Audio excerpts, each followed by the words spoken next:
Let me be the one to bring her in. Don't you just love it when people blame the fans and reviewers for a show's problems instead of holding the writers accountable for the lack of quality? The articles that just keep coming out of Forbes is just crazy, and I'm wondering if these people are making these articles for the sake of drumming up contention, because they know that we are going to talk about this. They know it's a way to get people to click on their article and talk about it, which gives them more ads and it helps them out. They know exactly what they're doing. So then you might be wondering, well, why even draw attention to it in the first place? Well, because, dear friends, other people will read this. People who are not aware of what's going on YouTube or in videos or the show, and they'll just take this at face value without knowing what's going on, allowing these people to spread misinformation. It's basically the false accusation attempt.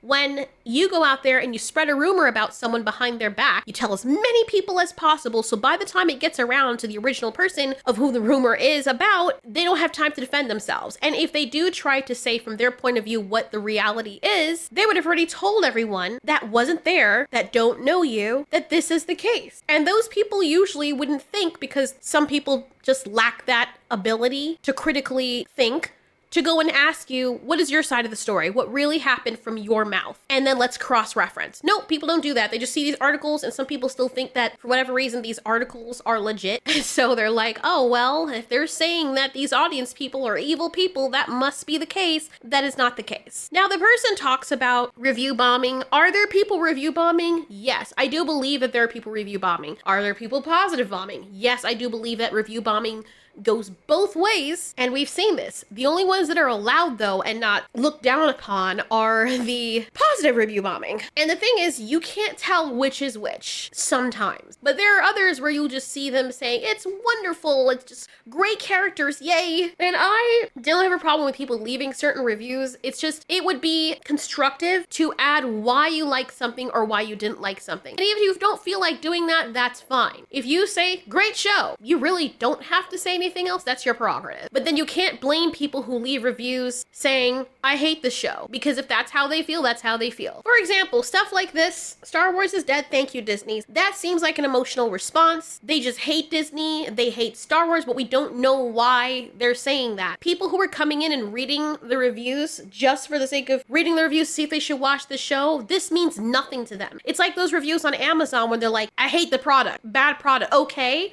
Why? If you're gonna take the time to leave a review, at least tell us why. Like, even if you want to stick it to them for robbing you of your money or misleading you, you're not helping yourself or anyone else by just showcasing your review as something trivial and to be ignored because you didn't add anything to it. If you wrote out a lengthy reply, you already did 90% of the work by clicking and pressing write review and then going there. Give us a little bit more of why the show is bad. That's why when I do the reviews that I do, I say what I don't like and what I do like about it. I can really hate a show, and I'll make fun of things, because you know me, I love making fun of things. It's kind of cathartic, and life is great. You can always find something to make fun of. Even the things that I like The Land Before Time, even though those shows that they did in the future were really freaking bad. If I genuinely don't like something, I'm gonna say I don't like it. I find it a waste of time to come on here and pretend otherwise. I mean, what's the point of my channel if I can't be honest? Whether I make fun of something or not, I will always say at the end if I really liked it or disliked it. I've made fun of Dune, The Land Before Time.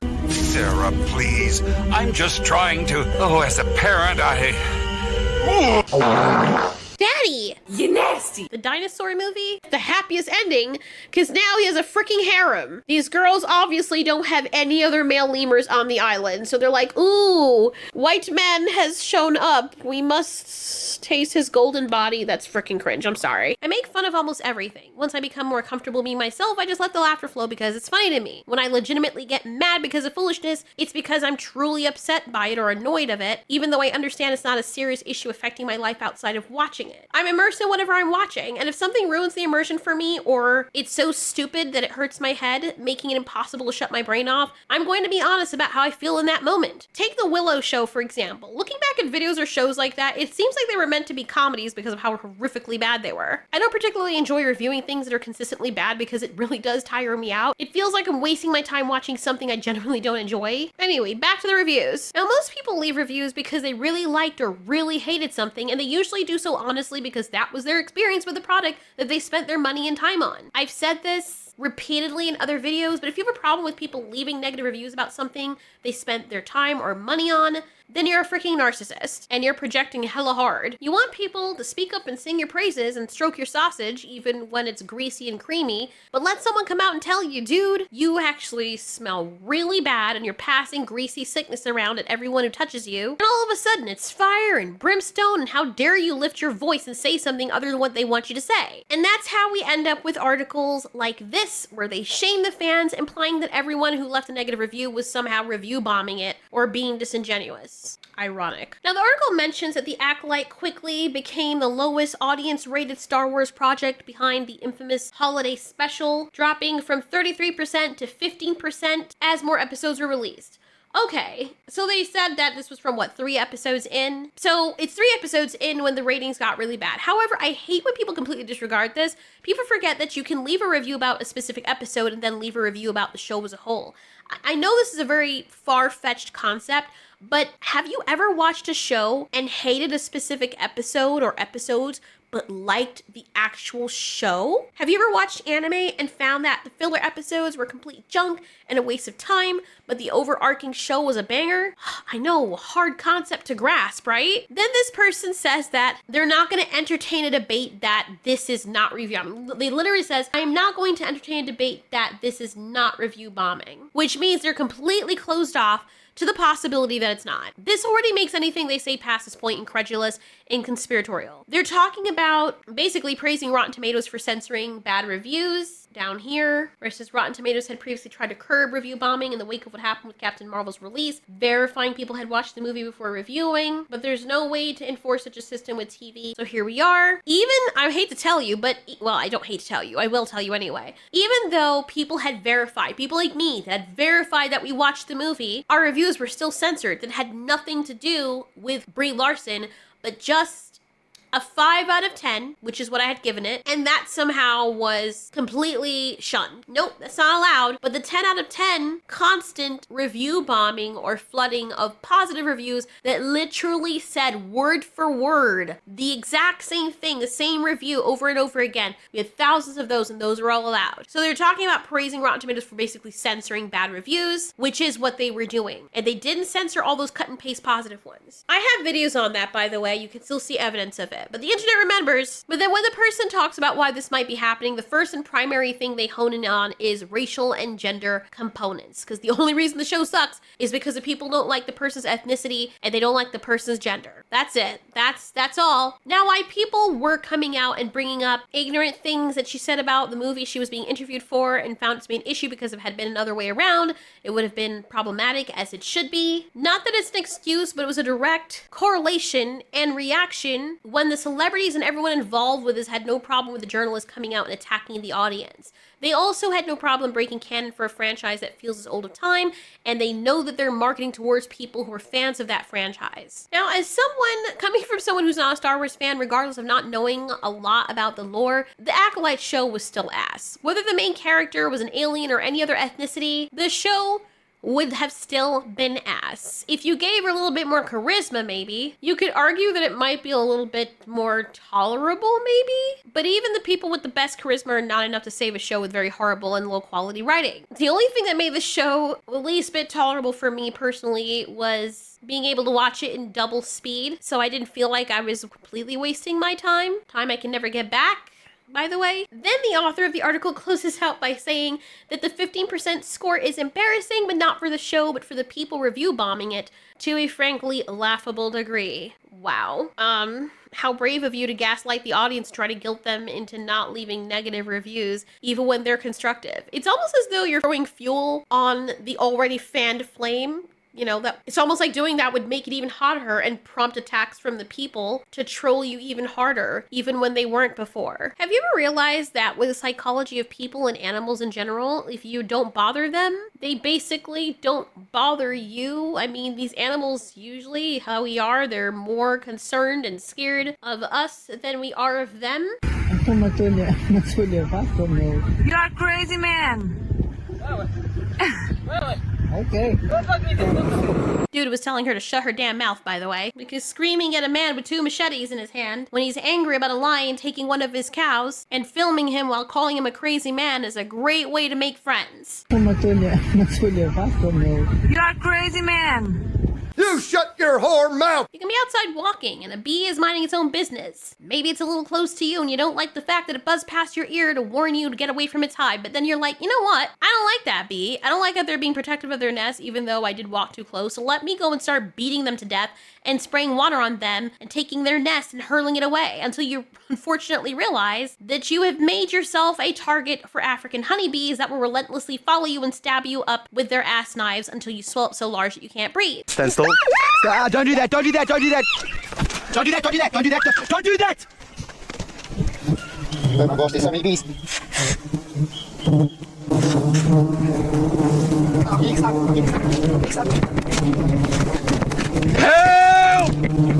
Help! Help me! I like how his brain short circuits for a minute.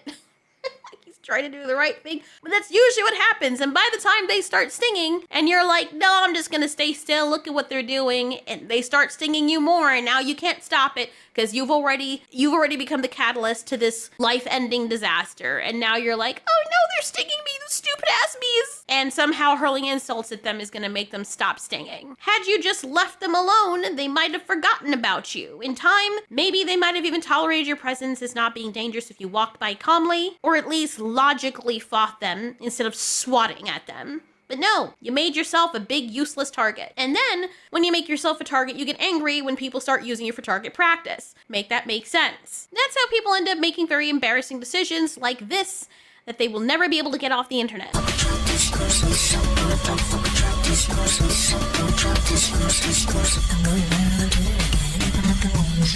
Lord have mercy. I can't even watch. I had to watch this in increments because the cringe was so bad. It made me feel so freaking uncomfortable. The secondhand embarrassment, I swear to God, after watching this, I feel like this shit is hazardous, man. I feel like people could die from folding in so hard due to secondhand embarrassment. She will regret this a year later when she looks back and realizes how much of a fool she made of herself and how this only served to make things worse. Now, the people that didn't even care about you enough to have a personal vendetta or issue with you are now looking at you as super pathetic, not just from your character's point of view as being badly written in a show that they'll forget, or things you said a long time ago, but your current state of cringe and insecurity. I'm not saying that this girl didn't have a right to clap back, but girl, this ain't it. Why people cry, they can see us as human beings. Trevor asked what I want the people to know. I said, why people cry? What's the goal? If they could take one thing, what we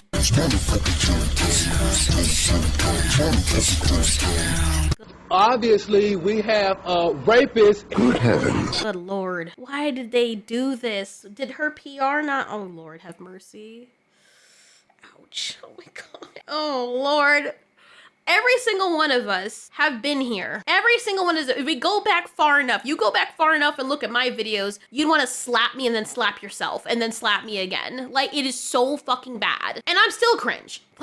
But back then was even way worse. Some of the songs I made, I'm like, God damn, like, what was I thinking? Did I really think this was cool? It's one of those things that should probably stay in your head and never come out. The freaking anime Jesus kid looks badass in comparison to this. Don't fuck with me! I have the power of God and anime on my side! Wait, didn't quite have the effect that she thought it was going to have. Look, all I'm saying is Disney might want to rein in some of these people because it's making the company look bad. Trust me, Disney's already doing that very well on their own without any help. But who knows, maybe this is the biggest form of self-sabotage we have ever seen. Imagine you hate all these franchises and you hate what people love and you're the freaking Joker and you hate this Disney company. So you infiltrate it from a young age so you can take the company by tearing it up and making it rotten from the inside out. Let's say this person that had this original vendetta initially wanted to do this because his father might have worked with the founder and now the kid has a thing against the founder because the founder thunder humped his father or something. This is the kind of thing you would lose money for just for sweet revenge, and it would be so worth it. This is like petty levels of revenge where you will throw away millions just to watch it burn. I know it's a weird ass theory, but this is the only thing I can fathom would be a reason for all of this, and that's the only thing that makes sense. That being said, if you genuinely like The Acolyte, I am happy for you. Nobody cares. You have the right to like what you like because you can't help it. Just respect that others do not. You don't really do yourself any favors if you start hurling your dirty shoes at people for having a different opinion than you, while in the same breath claiming those people are bigots, which means people who are intolerant of those with different opinions in them. That's being called a hypocrite. Let's also consider that half of these journalists might not even really mean what they're saying, and they're probably just trying to start contention. It's almost like people are throwing pebbles in the water and wanting the ripples to turn into tsunamis that will ultimately drown everybody on shore while they're in their boat watching and eating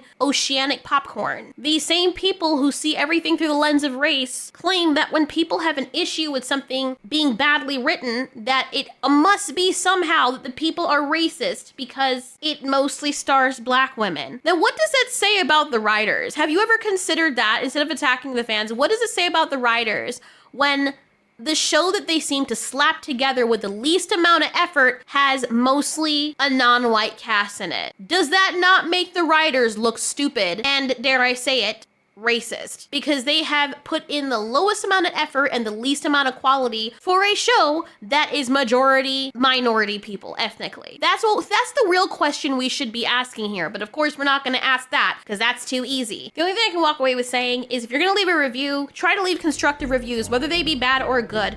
And don't let anyone guilt you into not liking something or liking something if you genuinely don't feel that way about it.